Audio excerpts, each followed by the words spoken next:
tal? Video tutorial número 11 del curso de Python 3 en el que seguimos con el tema de las herencias. Uno de los usos más interesantes de este tipo de herencias es el de poder añadir funcionalidades a clases built-in, a clases preconstruidas. Python es un lenguaje de programación que se fundamenta en el reciclaje. En videotutoriales anteriores ya mostrábamos lo que se denomina el Zen de Python, que dentro de él contiene un huevo de Pascua que simplemente dice import this. Si lo queremos llevar al terreno práctico, esto significa que el core de Python cuenta ya con multitud de tipos de datos y objetos preconstruidos que facilitan muchísimo el trabajo. Solo vamos a tener que importarlos. En la clase contacto con la que hemos estado trabajando en el video tutorial anterior, seguro que recuerdas que añadimos contactos a una lista a la que llamamos todos contactos. Una lista que creamos solo con esta línea, porque justo se trata de un objeto preconstruido, un objeto built-in en Python. Porque una lista no es más que un tipo de objeto de Python, un tipo de objeto built-in o preconstruido. Una vez vistas las clases y las herencias, nos pararemos más en detalle en los tipos de objetos con los que cuenta Python. Pero de momento damos por supuestas unas cuantas cosas y seguimos adelante.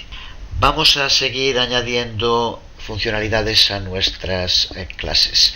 Y lo que vamos a intentar ahora es ver cómo podemos llevar a cabo búsquedas dentro de la lista, pero por nombres concretos.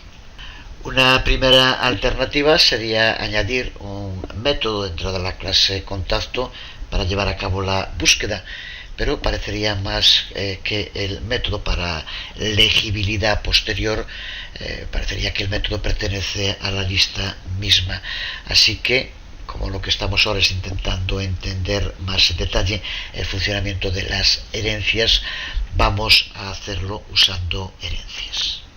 Así que vamos a crear dentro de nuestro código una nueva clase, a la que vamos a llamar, por ejemplo, lista contactos.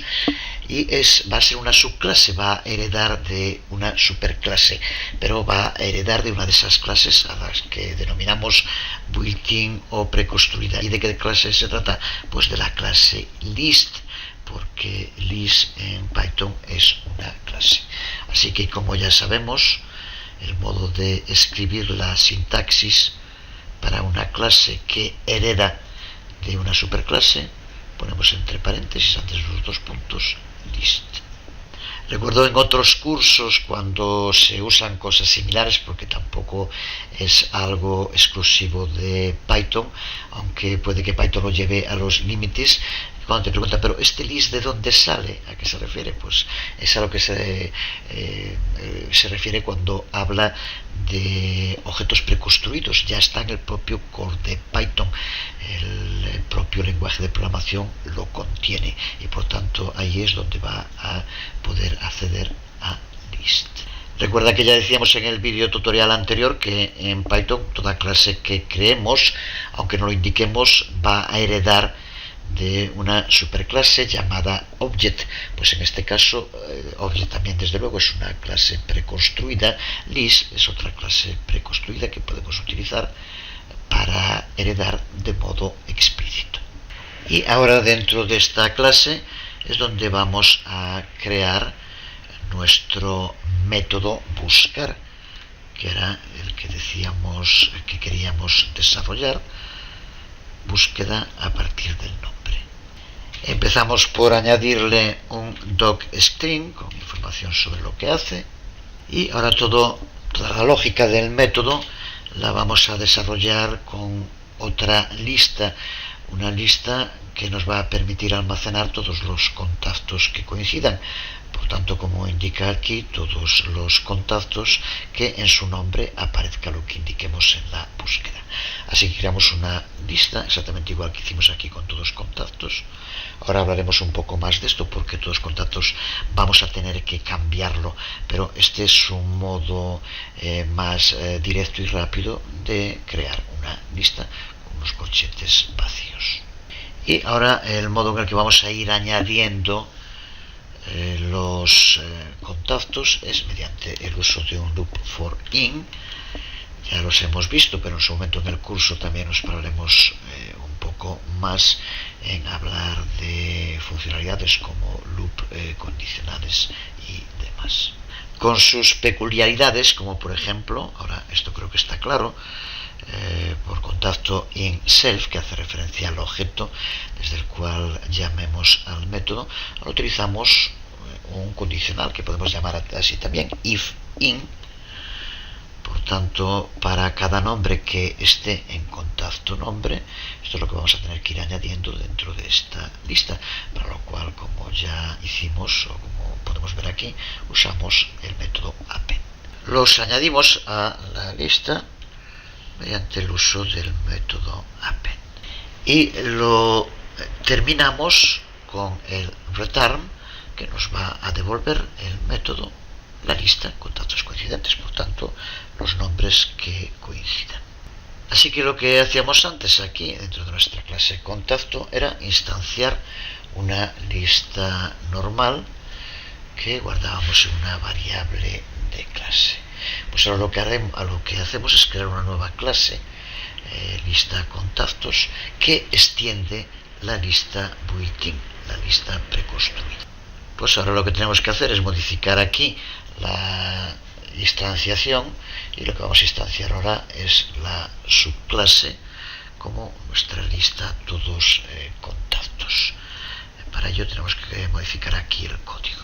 Si te estás preguntando sobre cómo hemos cambiado esta sintaxis de los corchetes por la instanciación de una clase, simplemente lo vamos a ver ahora en el intérprete interactivo en un momento para entenderlo, pero simplemente poner los corchetes es un atajo para escribir list y los paréntesis, por tanto para instanciar un objeto de la clase list, la clase preconstruida. Aquí estamos en el intérprete interactivo y si escribimos esto, los corchetes, y comprobamos si es igual que escribir list, ya lo sabes perfectamente en la sintaxis, aquí estamos instanciando un objeto de la clase list. Observa cómo nos devuelve true, es verdadero. Por tanto, este simplemente es un atajo para escribir esto. Vamos a llevar a cabo prácticas con la nueva clase que acabamos de crear, lista contactos. Empezamos por importarlas y vamos a llevar a cabo unas cuantas búsquedas. Empezamos creando algún contacto al que ya sabemos tenemos que pasarle un nombre y un email. Vamos a crear, por ejemplo, dos que tengan el mismo nombre y vamos a crear uno tercero que tenga un nombre distinto. Si ahora llevamos a cabo la búsqueda usando el for in y que busque Juan en todos contactos, recuerda que ahora todos contactos lo que hace es instanciar un objeto de la clase lista contactos que hemos creado y por tanto busca y encuentra los dos que tienen el nombre Juan. Así que por tanto, con lo que acabamos de ver, queda claro que el tipo de datos list es como una clase que podemos extender, no es diferente de lo que hacemos con cualquier otro objeto. Para entender esto en detalle hay que profundizar en el modo en el que funcionan este tipo de datos preconstruidos de objetos en Python. Lo iremos haciendo a lo largo del curso, como comentaba. Porque justo para seguir profundizando en esto, que recuerda que de momento, para no perder el foco, nuestro tema central es el de las herencias, vamos a ver cómo podemos extender la clase did, otro de este tipo de objetos preconstruidos dentro de Python, los diccionarios, que tienen un papel importante. Vamos allá. Junto con las listas, los diccionarios son uno de los tipos de datos built-in de Python más flexibles. Si piensas en las listas como colecciones ordenadas de objetos, puedes pensar en los diccionarios como colecciones desordenadas.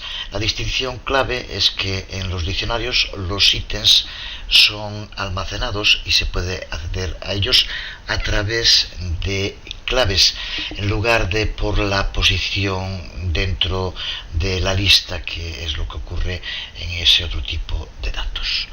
Las listas en parte pueden asimilarse, aunque con peculiaridades específicas, con los arrays, mientras que los diccionarios se asemejan a lo que pueden ser registros, tablas de búsqueda y cualquier otro tipo de ordenación en la que los nombres de los ítems son más importantes que las posiciones que ocupan dentro de algo, como puede ser una lista. Pero más allá de sus funcionalidades, recuerda que ahora estamos con el tema de las herencias, así que vamos a ver otro ejemplo que deje claro cómo la mayoría de los tipos built-in de Python pueden extenderse, por tanto pueden funcionar como superclases.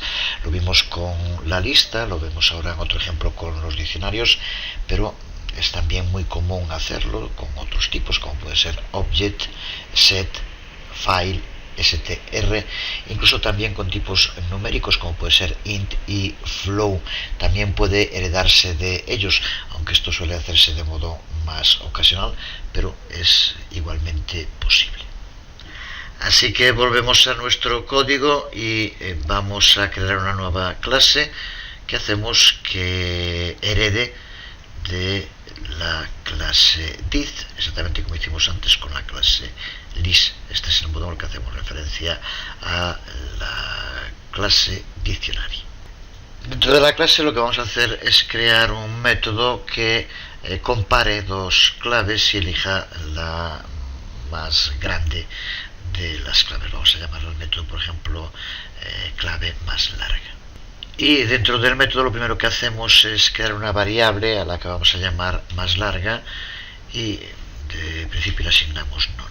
Y ahora, una vez más, para determinar cuál es la clave más larga, vamos a utilizar un loop for in en el que vaya comparando las claves, las key. Recuerda que todo en diccionario siempre tiene que contar con un key y un value para cada ítem, así para cada key dentro de self, por tanto el objeto desde el cual estemos ejecutando la llamada al método. Y a continuación, en un condicional, incluimos las condiciones que tiene que comprobar para ver si la key que encuentre al hacer el loop debe añadir la más larga o no. Para ello, por tanto, si no hay valor, si sigue en none, en un principio el primero que encuentre ya tendrá que asignarlo porque no tiene ninguno. O si el método len, también muy usado en el lenguaje de programación, que simplemente mide el tamaño, len key mayor que len más larga, por tanto el key que analiza en cada iteración del loop es mayor que el key que tenemos almacenado en la variable más larga, pues entonces en este caso cambia el valor de más larga. Creo que es sencillo y claro. Así que si se cumplen algunas de esas condiciones, hacemos que el key que en ese momento se está iterando sea el valor que le pasamos a más larga. Y a continuación lo que hacemos es devolver el valor de la variable. Una vez más, al heredar de did ya cuenta con todas las funcionalidades y simplemente con esto ya tenemos un sistema que nos permite poder determinar cuál es la key más larga dentro de un diccionario. Vamos al intérprete y importamos la clase que acabamos de crear para probarla. Empezamos por instanciar un objeto de la clase nombre largo did, que ya sabemos que hereda de did. Y ahora vamos a añadir unos cuantos ítems dentro de nuestro diccionario con la sintaxis como siempre, en la que hay que pasar una clave y un valor. Así que vamos a añadir alguno más. Y un tercer ítem en el que, desde luego, el tipo de dato que podemos incluir ni mucho menos tienen que ser solo strings o integers, puede ser de mucho otro tipo. Aquí, por ejemplo, con 2 strings. Pues ahora que tenemos ya varios ítems, podemos utilizar nuestro método clave más larga y vemos cómo nos devuelve. Con lo visto en este video tutorial y en el anterior, debería quedar claro lo magnífico que son las herencias para poder añadir nuevos comportamientos a clases existentes.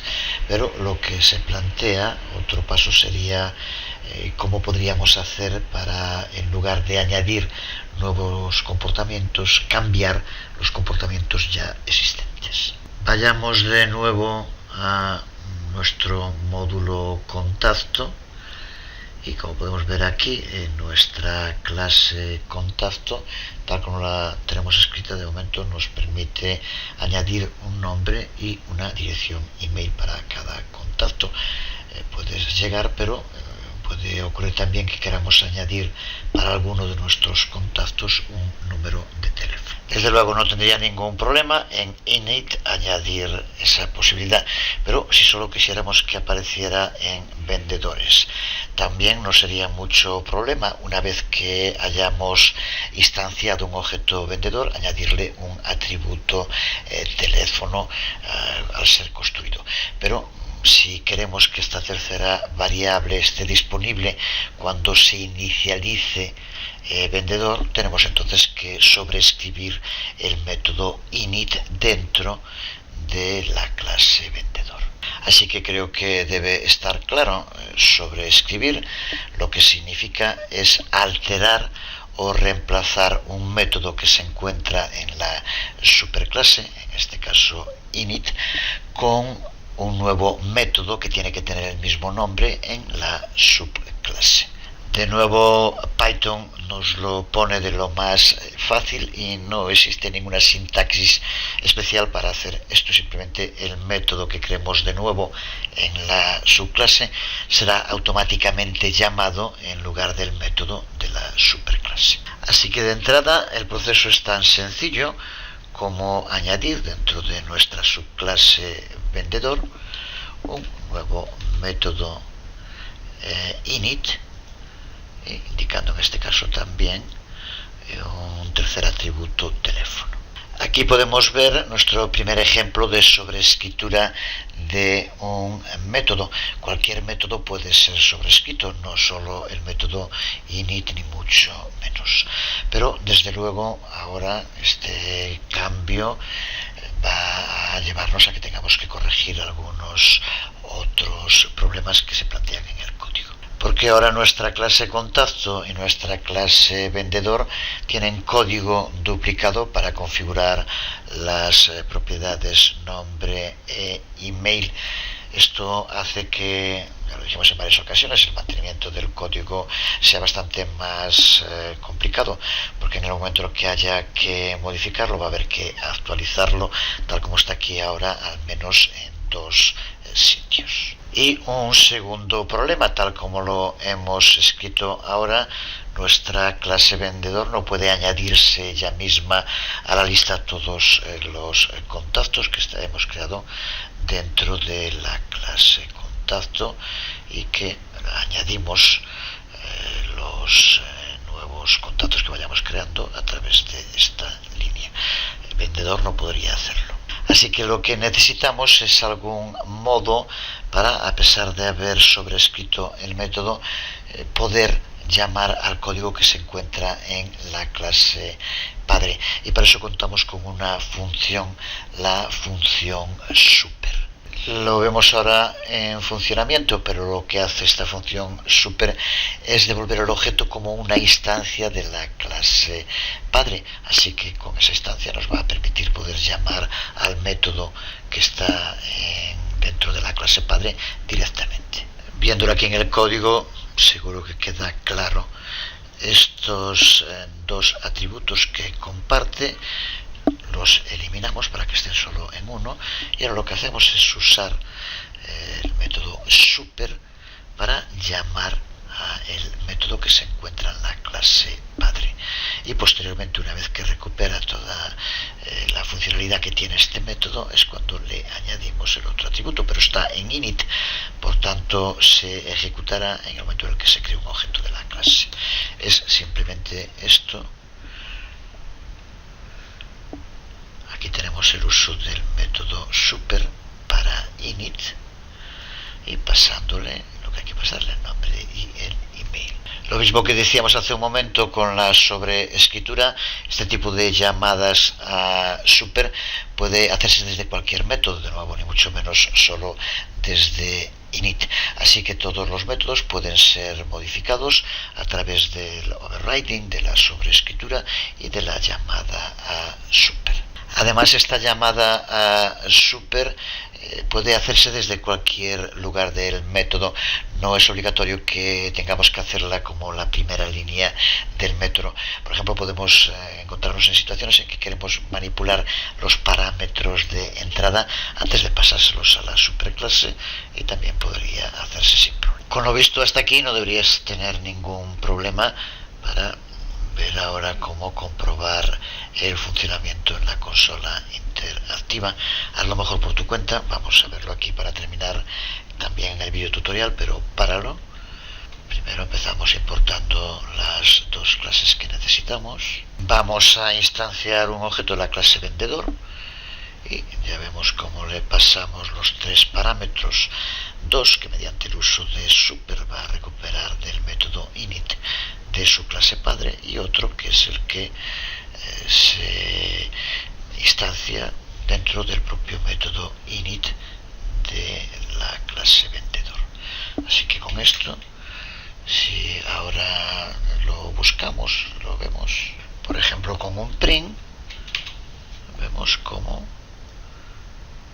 contiene los tres atributos. Pues hemos avanzado ya bastante en el tema de las herencias básicas, porque como en la vida misma, normalmente una persona no hereda solo de otra, pues con las clases pasa igual.